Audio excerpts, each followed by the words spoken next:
So, we are here in Gallery Palo in Rovaniemi. Artists from Finland, Sweden, Iceland, Holland, talking about what does it mean to teach art. And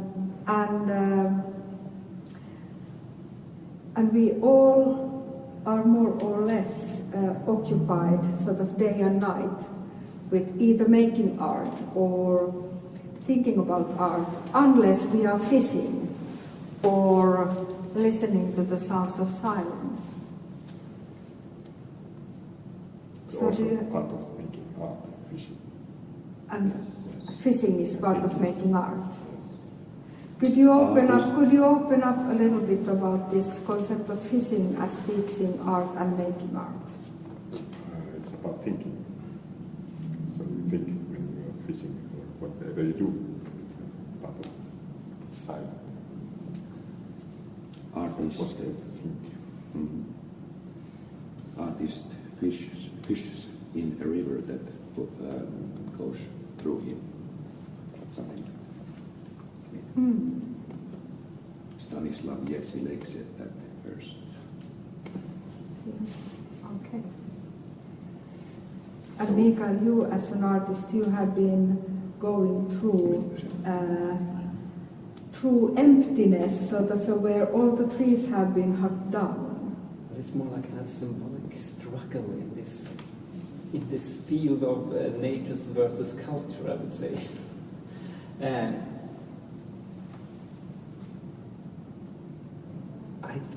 I mean, this is coming back, making is thinking, moving, all this kind of practice. We are all practitioners in one way or another.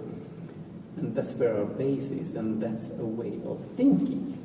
And it's a material, this movement or fishing or doing.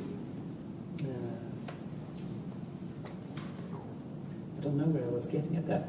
But I just remembered yesterday I read an article about a marathon in America that was called, I just have to check, and I was very, very inspired by it. Barkley Marathons. Have you heard about that? No. It's more like an art piece, I realized. In 60 hours you have to run approximately 5 marathons. And it's only since 87, it's only 15 people that managed this. And they have all these kind of artistic approaches to this marathon because it becomes a meditated state of running this. They are somewhere in somewhere in America, out in the nature, confronting the nature in one way or another. And when reading about that, thinking about practice and thinking about, how we interact with things, it became very much about physical experience, which I recognize in my own work. It's moving in this field of no trees. I don't know where I'm going with these thoughts, but something in the field of doing is making art in one way or another. Making is thinking. I will stop there. But if you run about 60 hours, I think you're not really aware about the surroundings. In the end, if I understood it, in the end, they are not aware of anything, the ones who manage this. I suppose. They probably become very aware of this surrounding that is in this. Because I've heard that I don't know, fishing, I've done a certain amount of fishing. I don't know if I've achieved nirvana when I've been fishing, but I hear that runners have discovered a certain state of nirvana where they don't recognize their own bodies even, that they're just moving. And at least I know that sometimes when I've been in that state of exploration, which is fishing, for me, sometimes I've suddenly noticed that I've also found myself at a certain point, out of tiredness, maybe 12 hours into a project, of suddenly recognizing my space, but it's this space, this internal, I can't call it existence, but anyway, this center, this core center of ideas, of the idea world, of maybe even the emotional world. I suspect that those runners that are doing it, and the fishermen that get into this psychological, very sort of nebulous, very sort of weird, sort of esoteric state, probably also find themselves in an environment, in an atmosphere that is deeply personal.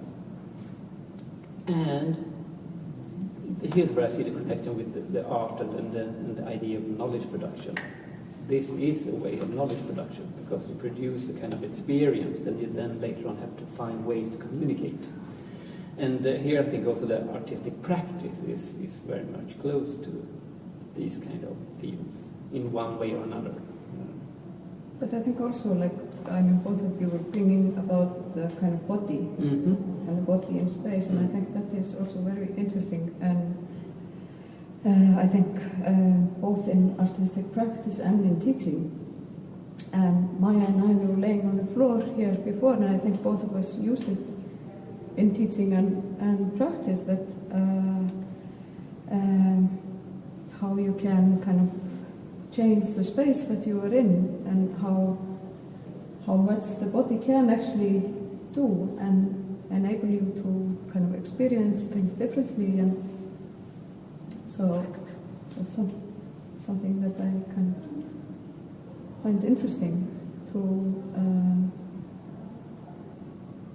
and we've also been talking about how connected or disconnected you are. We were talking about it earlier in the cafe, and I think this is actually quite a good point, that focusing on our bodies, that is a way to kind of connect again and focus.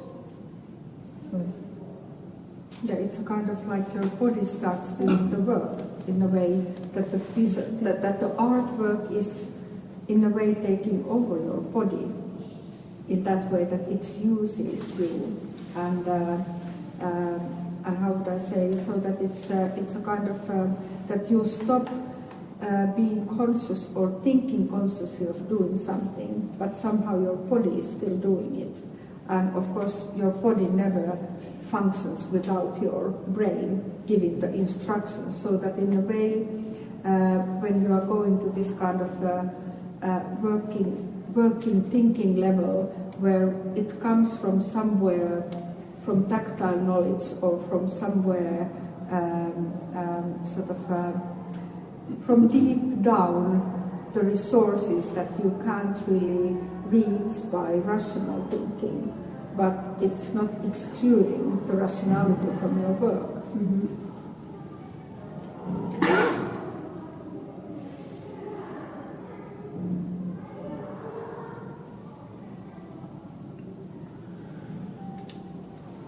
I can relate to this fishing thing in that sense, that painting is fishing sometimes too. You might get something as a gift.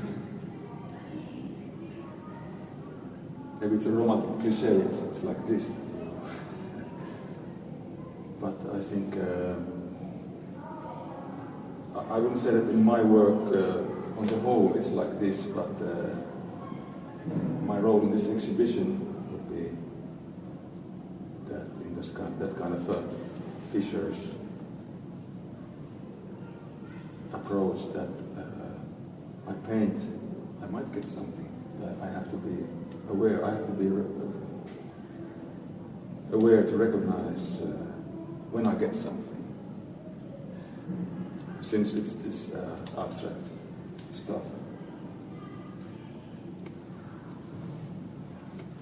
that maybe really doesn't need skill, but it needs maybe some awareness.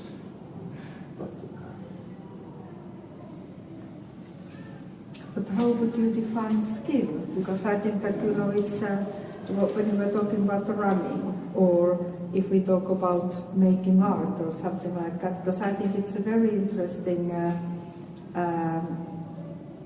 question about this, in a way, a skill, or how much skill you need in order to be able to express anything. This kind of relation between skill and knowledge and expression and a gift and all that, because I think that it's all those aspects have a lot to do with artwork somehow becoming into existence. So do you feel that you need skill at all, or what is a sort of can you get the gift without any skill? What kind of gift? A piece of work, piece of art. Yeah, we are not Artwork. talking about Artwork. yeah, Okay. artwork sort of. Can you get the gift Yeah. without any skill?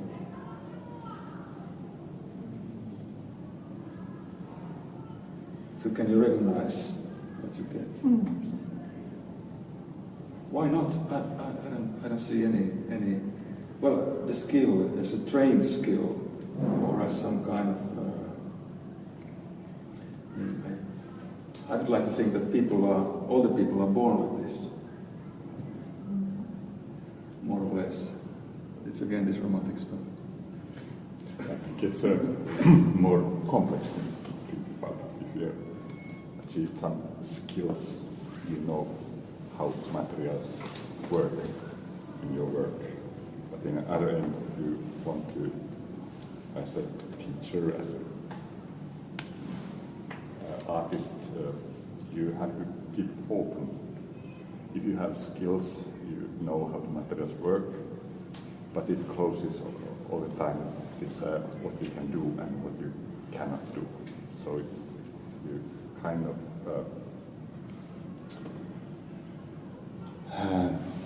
how to say it?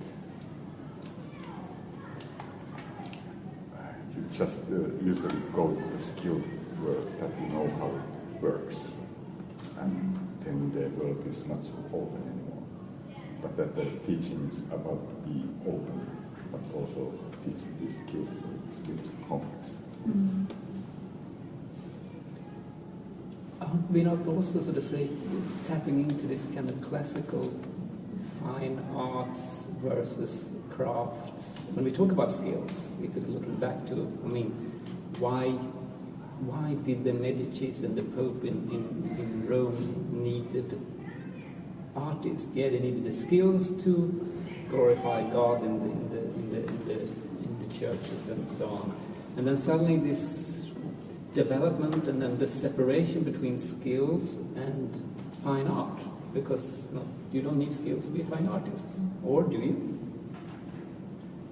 So this is the balance, but also the complication, because then we come back to this: how can we say, without becoming very esoteric or something else, that very spiritual, how can we then explain what we are doing for someone who is more based in kind of fact or empirical view of how knowledge is produced and so on? For example, if we're going to say all the qualities that fishing and running marathons and kind of spiritual relationships to art, how can that be used in other fields?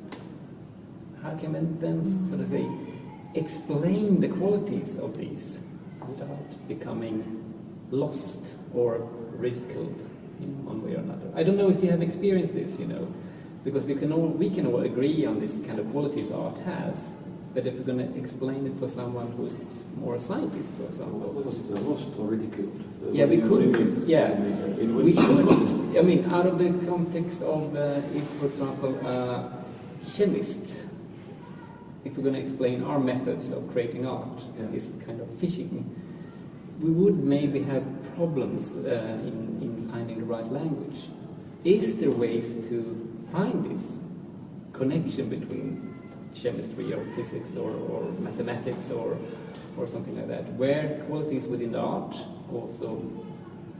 You get what I'm aiming at? Yes, yeah. Because we One can way. always understand. We are a club of mutual understanding. Not really. Not really. More specific. I think there is always a gap between what we call artistic methods and scientific methods. How can we find ways to meet? within this little That group. scientist position. White meat. Do we need to understand each other, to Is it meet, to understand? and kind of cross? But do you need sense to meet methodologies or the results of them? What do you Not the need? results. I think meeting in finding methods and processes where we can sort of say share between each other. Is it? Well, there is something called tacit knowledge, Yeah. and which has been sort of the assumption, in a sense, an assumption that we all have it from the beginning, and then at some point, the more we learn, as Tom was saying, that things get closed down.